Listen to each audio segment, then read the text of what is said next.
Beautiful Navascan County, Arizona, rich in natural resources, manufacture of fine domestic clothing exports, exhilarating outdoor activities, and local excursions, not to mention their friendly and outgoing residents, and an abundance of exotic wildlife. Here you can enjoy the fabulous mansions, seek out their sleek and fast rides, and take part in their exciting nightlife.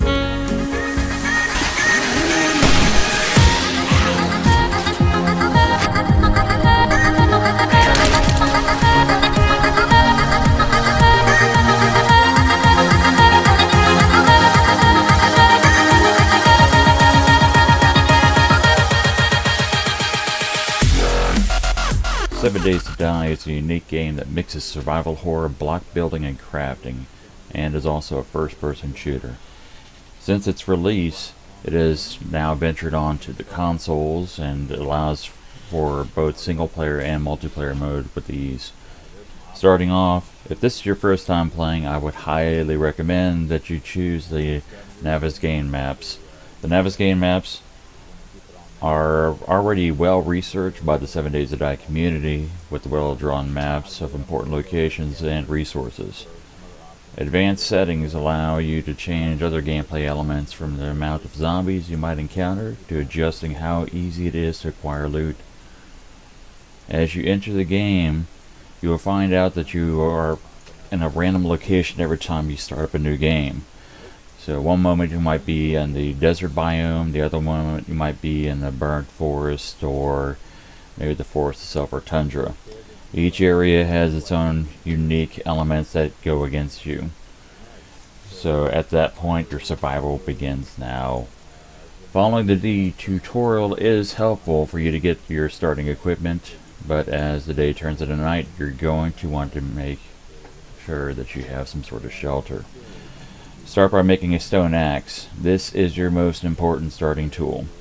Now, the really cool element that this game has to provide is every time you create a tool, you get experience in it. So if you create a stone axe once and you create another one, after that, that second stone axe can be better than the first one.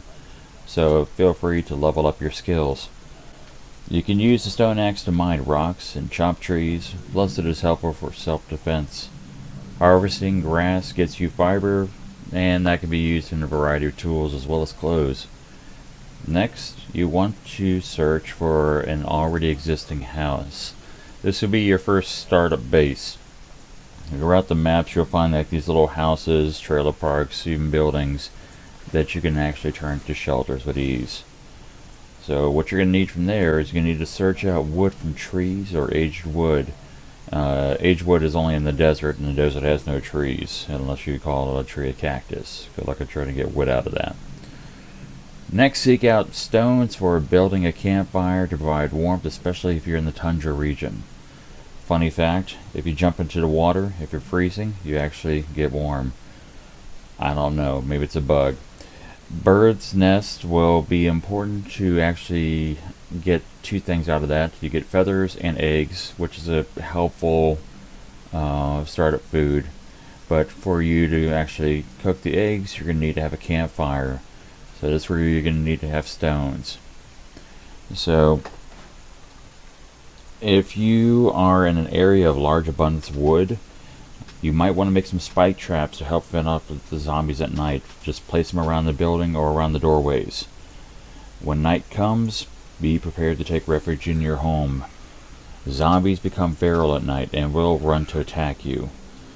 They are a lot more dangerous, and I sometimes find that if there is a horde of zombies, you're sometimes better off abandoning your home, as they will destroy everything inside of it just to get to you, including all the things that you've crafted.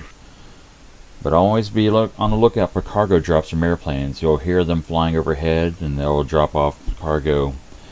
In my settings, I have a orange smoke flare that appears when a cargo is dropped, and plus it appears on my map where they drop at. These drops will provide you blueprints, gun parts, and medical supplies.